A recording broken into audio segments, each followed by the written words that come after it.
Hello, denizens. Welcome back to Nostalgia Night. We're continuing with NOX. Specifically, we're into Chapter 3 now. And Chapter 3 is the Mana Mines, where something about the necromancers are infesting the Mana Mines with weird creatures and bats, and because this is going to accomplish something? I'm not really sure, but we've been tasked with clearing it out, getting rid of the beasties, and rescuing the workers.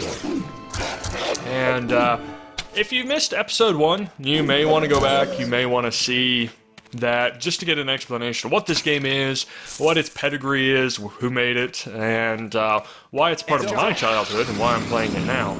If not, you'll figure this game out pretty quick. You have arrived. Lives are at stake. Please hurry to the mines just west down the path. The foreman is waiting for you outside the miner's lodge. He'll direct you from there. So, apparently nobody saw the necromancers come in. There's just all of a sudden all these creatures, and I don't know why. What took you so long to get here? We have a horrible problem. Horrific overgrown insects and airborne demons from the underworld have overrun the mines. Mine workers have died in defense of NOX's vital interests. Please, we beg you, clear the beasts from the mines, rescue my miners, and I shall reward you handsomely. This key will unlock the door to the first trap mine worker. He will help you find the others. I also have a beast scroll which should be quite useful. Okay, so obviously we're going to be encountering some imps, but the villains in this game have continued to astound me with their stereotypicalness here, where they invade with the absolute weakest of their creatures. You know, these are necromancers, right? So, I mean, they can go and raise the dead, right? Especially now that they have this ultimate artifact thing that came in with you through the portal. And here's the rats. Yeah, they're not monsters. So they just bring in some trolls and some imps, and if I remember right, a few giant scorpions. Now those are genuinely scary, but they had make that classic mistake that villains make, where they just, you know, if they squashed you right in the beginning before people had time to prepare and bring out the big guns against the villain, you know, they probably would actually succeed. You know, they're like, oh, let's stay secret, and no one will know our true power, and so we'll use our weakest. Yes, then they won't know about us. And it's like, yeah, but we do, so just come out and clobber us before we get ready for you. Oh well. So this is actually really the first dungeon. I know I said the other one was kind of the first dungeon, but it's really kind of an extended tutorial. This is the first dungeon, and I believe only the Conjurer does it. And it sounds awful. It sounds like, oh gosh, we have this escort mission, don't we? But really, it's not that bad. There's only like 6 miners in this entire mine. These are really productive miners. I bet a few companies would love to have these guys. But apparently they mine these crystals, and I'm not really sure why you need to, because the crystals recharge over time. But supposedly the absence of these crystals is just going to shut the mages down. They're not going to be able to cope with this at all. And really, I mean, these crystals just recharge. It's just kind of like, well, you know, if they don't produce anything for a week, just deal with it. I mean, okay, well. So we're going to be doing conjuring stuff that you can't really take advantage of. 5 workers are trapped in the mines below us. If we hurry, we may be able to save all of them. Follow me. I can guard and operate the elevators while you search for the workers. Take this key and use it to release the first worker. He'll have another key to give you when you free him. Let's go. Hold that thought. I've got to go raid your minds a little bit more. He went down the elevator, so he can't follow us. He'll never know. Hey, you coming? Yeah, just a few minutes. Hold on. Crummy 18 gold. But first rule of all these games, this is before they had the concept of morality in these games, so you do whatever you can. Let's go ahead and drop down here. Over here. And so what he's going to do is he's going to go over here and he's going to man the elevator for us. I'll wait here. Although we have to rescue a few workers before he'll do that. There's one down each one of these doors that you need to rescue and bring back to him. And every time you do, you run out, you find the worker, and then there's a little ambush that happens on the way back, and it is no problem. The enemies here are really easy. giant scorpions are a little bit dangerous. If you get close to them, they can actually do some decent damage, but they're only there, I think, on the 2nd level, so... Oh, wolf, so now we can conjure him, and, yeah, we can charm him if our pixies don't actually, kill him. There we go, say he's ours now. I should probably heal him, actually, but, we can also run around here, and, if we find any food over here, we can... Oh, yep, there's a steak. So what we can do is we can see if we can lure him over here, and he'll actually eat the steak. So animals in this game, you might have heard it happen. It happened actually a little bit earlier. But if they run across food, they'll actually eat it and heal themselves. So he's healed up. I could have healed him. I mean, there's mana crystals right here, but... I don't know. I'm stubborn. I'd rather use food than mana. We're going to be using these pixie swarms a decent amount, just because they're very good for cleaning out the trash. They don't do a lot of damage, so when we get to harder enemies, I'm not going to be using them as much, but really, it can kill anything here in one hit, so... and they can be a little bit annoying to hit, so... So I put my wolf here on to hunt, so he'll continue to run around this entire level. As far as I know, there's no limit on how far he has to, or how close he has to be. As far as I know, he'll just continue to explore and find enemies to kill, and that's particularly valuable here because this is not a linear dungeon. You might... Oh. Yeah. These are the farting enemies I told you about. This is not a linear dungeon, so that means that if he does choose to go down a different path than we do, through one of those other doors, then he can clear out monsters and we don't have to. I don't remember whether you get experience for them or not, but really the experience at this point in the game doesn't matter. Because each time you kill one of these enemies, they're worth less and less experience. So that means that even if you skip some enemies, or you don't get the credit for killing them, because you kill them with environmental traps or something like that, you kill enough over the course of the game that you're going to get that experience anyway, and each enemy is worth a finite amount of experience. So, there's no real penalty for doing this. Thank you for freeing me. Please help me back to the elevator. I used this key to lock myself in here. Take it. You need it to release another trapped worker. Okay, this guy sounds like he's been a miner for a little bit too long there. Take it to find another worker. But, hey. But... Now, there goes our wolf. Oh well. Yeah, we have to take this guy back. He's too scared of the spiders we've encountered along the way, even though, you know, with just a little staff here, we've just clobbered him. But, you know, we're a hero of the people. So like I was saying, I feel like anybody in this game could have completely handled this situation. I mean, even this. Terrifying ambush! It's fine, it's easy. No problem. Now, later in the game, don't get me wrong, there's some hard enemies, but right now, I mean, anybody could handle it. It's like the spider in the mayor's house. Really, I mean, come on, you've got a guard sitting right outside the house who's not letting people in until, you know, or letting people out until you kill these spiders. It's like, really, you've got guards. Just get the 2 gate guards and get the guy in front of the mayor's house and, you know, let's just go squish a spider, you know, like, whatever. Let's go this way. I'm trying to remember, one of these has a lot of traps, I think. I think this way might be the harder way. But no, I mean, none of this is going to be a problem. Resummon here.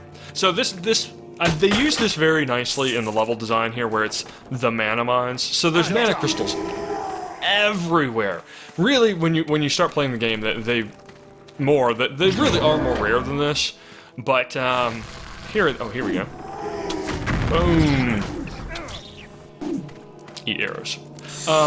They really are just everywhere, and they don't do that later in the game. So later on, you're going to have to be more careful with your mana. But here, you're just learning how to do combat. You might be using magic a lot more for different things. You might be inefficient with it, so they go ahead and give you tons of mana. They do this a lot with the wizard too, and the wizard is really the... Ooh. Alright, let's get ourselves another wolf. He'll automatically get the hunt command, because that was the last group command we gave. We can give individual commands as well, so we could, you know, have 2 wolves and tell 1 to hunt and 1 to guard us. Really not much point to it, though. We'll go ahead and charm these guys, too. Alright, now we got a little squad here. So now our little charm area is full. You'll notice all the 4 slots are full. The wolf takes up 2. Thank you for freeing me. Please help me back to the elevator. I used this key to lock myself in here. Take it. You need it to release another trapped worker. And please, don't notice that I'm the same voice actor. I mean, how many, you know, scratchy throat monitors guys do you really have in your studio? But, you know, Don't notice.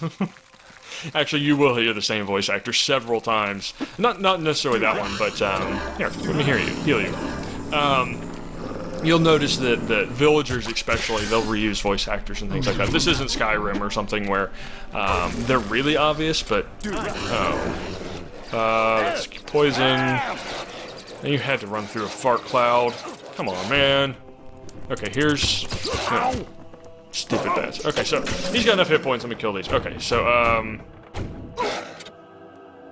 let me heal him, and then... Oh, I'm out of mana now.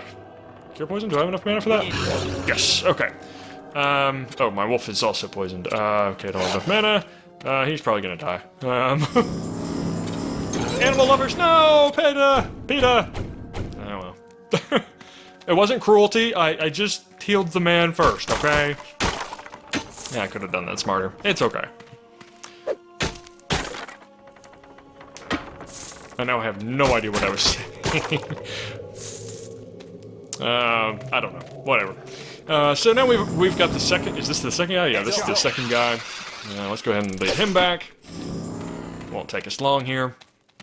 I guess while we're running him back, let me fill you in with a little bit about what's happening on the channel, and we'll continue on through the next guy, because the next guy's going to be this easy too. It's not until you get to the next floor that you actually start getting a few more of the enemies.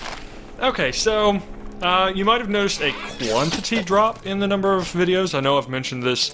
I mentioned this last week in the Nostalgia Night then, but not many views on that, and there probably won't be on this one, but that's okay. Yeah.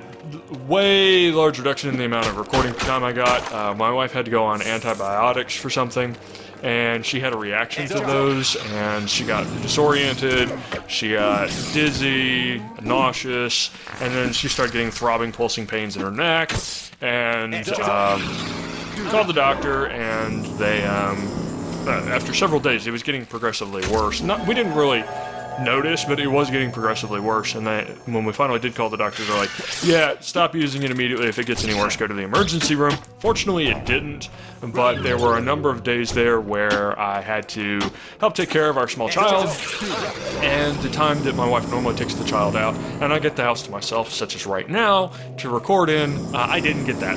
So I had to do kind of a weird jockey where I would record at some point, say during the nap, and then I would another day go out to the car, record some audio, and then another day I'd edit the video.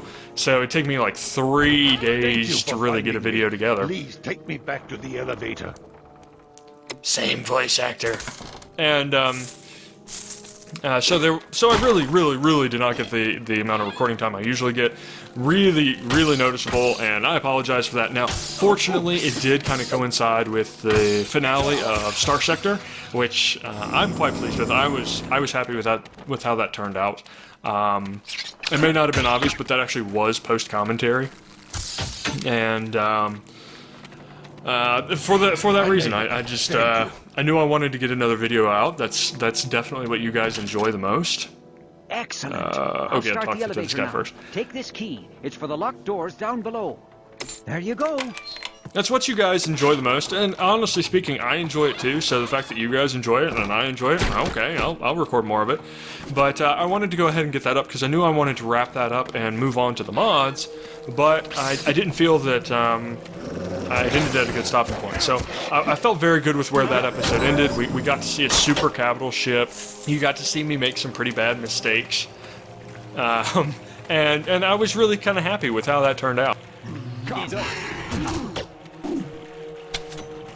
Now, I know the audio quality wasn't the best. It was post-commentary. I was recording on a portable microphone in my wife's car to get enough sound dampening and to not wake up our kid, but that's what you have to do. And so that went up, and that fortunately kind of wrapped that arc up. So you guys were... Oh, here's one of those giant scorpions. They have a decent number of hit points.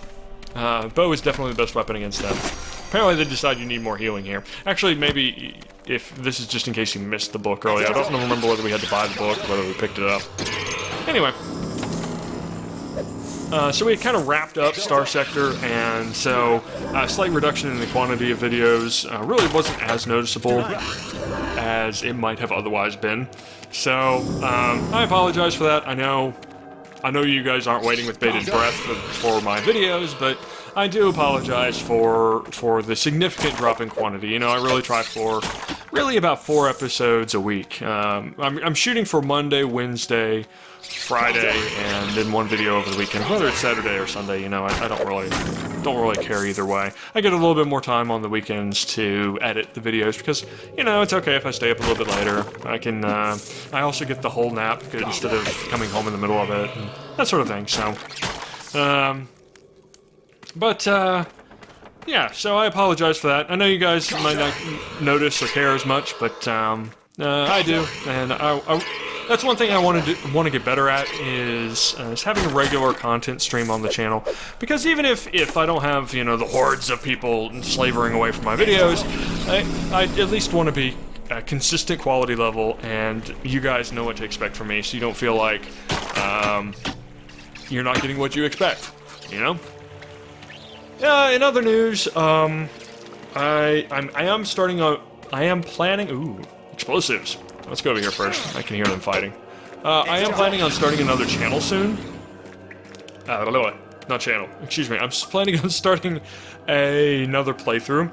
I am planning on revisiting Star Sector, although there is an unfortunate little hiccup that has happened with that, where, by the way, if you've blown that up before you went in there, that's a big mistake.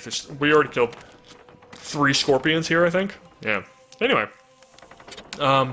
Star Sector Plus, as you may know, has been abandoned by the developer. I mean, he didn't just leave. He let everybody know he wasn't going to be developing it anymore. Thank you for finding me. Please take me back to the elevator. Yes, I'm just going to loot you first. He's splitting off some of the functionality into a couple mods. So instead of one big mod, there's going to be several mods.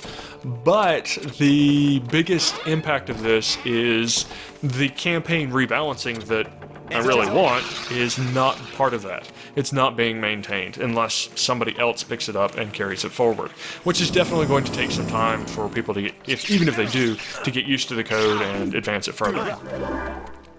So, that's a little bit bad timing. It could be better.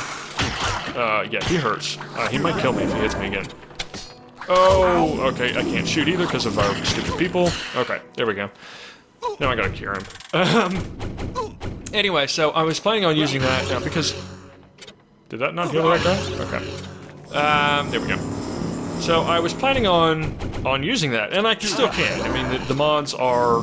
I can definitely use the latest version of Star Sector Plus that has those changes, and it is compatible with some of the mods that I'm planning on using. It's still compatible with Nexrelian, it's still compatible with all the other ones. But it does mean that in the future, we're going to have some potential compatibility issues if we try to do that, and we may not be able to do quite as many as we thought, or at least see the changes that I wanted to show off. So that's very unfortunate, and I'm kind of bummed about that, because I wrap up the series, and then I go on the forums to get the mods, and, you know, it's been a week since he said, you know, I'm quitting this. Still planning on doing it. I'm thinking of actually doing a little bit of RP with it. At least in the opener. You know, I'm not planning on doing the whole episode RP, because the game is not that, not that much chance for story here. Thank you. You saved us all. Please go see the foreman. I'm sure he has a fine reward for your efforts. But I'm thinking of doing a little bit of RP in the beginning of each episode. And, you know, just to make it fun, give it something, some flavor. Give it some context, because I have a feeling if I'm going to be playing on normal difficulty, which is what I'm planning on doing, it's going to take longer and more episodes to get to that end game. So that would just be a fun way to add some story to it, add some just some fun things to enjoy. I'm still tinkering with that. It's probably going to be at least another week before we get more Star Sector. And I'm sorry, because I know that's what pretty much all of you have subscribed for. You are truly a hero. My deepest thanks. While you were in the mine saving my men, the captain came by looking for you. He's waiting for you at the crossroads east of here. Before you go, please take this gold as a reward.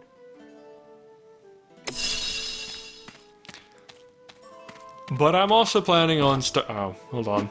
Your valor knows no peer. We all thank you for saving our men. So, I'm still planning on returning to that, still going to do that, but I am going to try to finish up Blueprint Tycoon as well. Welcome to our hallowed shop. And, We offer good... so I'm looking to probably to start another series. You're not going I've to find anybody finally around decided that here at least with when I better have prices. restricted schedules, which it is right now. When I first started putting up videos, I had probably 12 hours of recording time available to me. It was awesome, and I don't have that right now. I have 3 a week without stepping back to that recording and doing the audio separately. So I'm looking at, I think I can kind of keep 2 series going at a time, not counting Nostalgia. And I think that's kind of a one-off that I do, you know, when I have time, and it's enjoyable for me, and it just gets me kind of going. But I think there's probably 2 at a time. And to start with, you know, I'm going to be doing that Star Sector, so I want to kind of reserve that slot for that so I can start it whenever I'm ready to. But I'm thinking of finishing up Blueprint Tycoon and then possibly starting with Thea, The Awakening. Stranger. Let's get to know each other. Which, that game, every time I look at the title, I read The A, The Awakening. And it's just like, well, the A is Awakening. Maybe that's because I'm a software developer, and so anytime I see, you know, an acronym in computer science, it's like, okay, is this one of those weird recursive acronyms like GNU or something, you know? It's just... Anyway, Greetings, sir. You need some new I'm thinking of doing that one. armor? I've played it some. I haven't played it all that much. I need to play it a little bit. Good work with the miners, lad. With the mana supply re-established, the Wizards of Galava will be busy tonight. But if I know Hecuba, I fear rumors of her practicing the forbidden black arts may be true, and it is up to us to journey to the Field of Valor, where you must find out for sure if she is communing with the undead through her ancestors' occult art of necromancy. Gather whatever supplies you need from these merchants, and return to me when you are ready to leave. So, let me just finish up this talk, because this is going to start the next chapter. But, so I'm planning on doing Thea, and I played it a little bit, but I need to play it more so that I know what I'm doing when I go to show it off on the channel. But, it seems like it's this mix of kind of, a 4X game, but it's also got this survival, and it's very much you against the world, and, very hostile world, but at the same time, you know, there's magic in the world, and I'm really kind of digging it. I enjoyed what I've played with it so far, and it has awesome music. I don't know if you guys know this, but I have a somewhat Scottish background. Obviously not in my voice. You aren't going to hear me break out into a Scottish accent. Sorry. I know. It would sound cooler. But I am actually Scottish. I go to Highland Games, and yeah, I wear a kilt. I, you know, full ensemble. I participate in the field events, and yeah, Clan Scott. And believe it or not, I'm not just Scottish. I am Clan Scott, and there's a lot of different clans and all that. But so it has this very Celtic, Nordic themed music, and I definitely like that style of music. And it's not just Celtic, but it's also that Nordic style. I enjoy it, and it's got some great music in it. I love it, and definitely want to include that on the channel. And I'm looking to get into that pretty soon. I'm thinking by the time I finish up Blueprint Tycoon, I'll have played enough that I feel comfortable showing that on the channel. But you can look forward to that, and hopefully that is something that you're interested in. Decades ago on this sacred plain, armies from the north and south met in a deadly contest to decide the fate of NOX. And those that fell remain here in the Tomb of Valor. And here too on this killing field, a young leader, the hero Jandor, tired of mayhem and death, drew the line at the life of a young infant. The baby girl's name was Hecuba, the sole bearer of the Northern Mage's cursed blood legacy. Jandor let her live on among the ogres. Years later she disappeared. But Hecuba may be here now, lad, attempting to raise the dead, to fill the ranks of her unholy armies from the tombs below. She must be stopped. The entrance to the tombs is in the building at the end of the path. See if Hecuba's been here. You'll know. And careful, many of the crypts have traps against grave robbers. Oh, Jandor. I understand wanting to save the life of a child. Surely they are not filled with the evil influence of their parents. But if you do, don't send the kid to live with the ogres. Alright, so we have these traps here. We can put spells in them and slot them in. You can put up to 3 spells in a bomber trap. And then you cast those spells in advance, and you summon a little bomber. And you can give him orders just like anybody else. And when he dies, he will cast, or when he runs into the enemy, he will cast those spells. That is, if you were willing. This Leproc guy, there's something going on with him. I don't know what it is, but he shows up, like, everywhere. You know, you'll be, like, storming the Necromancer's castle at the end of the game, and he's like, "Are you my best customer?" It's like, wait a minute. I feel like I've seen you before. And it really is. It's like he has the same name, same voice, everything. I think it's intentional. I think you're supposed to be kind of suspicious and creeped out by him, because it's like, why on earth would you have a shop outside the Field of Valor? I mean, like, nobody goes here. It's this massive graveyard, the bridge is out, like, why would you set up shop here? But conveniently he does, and he sets up, like, right outside the Necromancer's castle and all this stuff. Okay, well, I think we're probably going to pretty much call it here for this week. We'll then do the next chapter next week, and I think we'll just continue in that way for the next couple of weeks. Hope you join us for those, but we will see you all next week. Thanks for watching.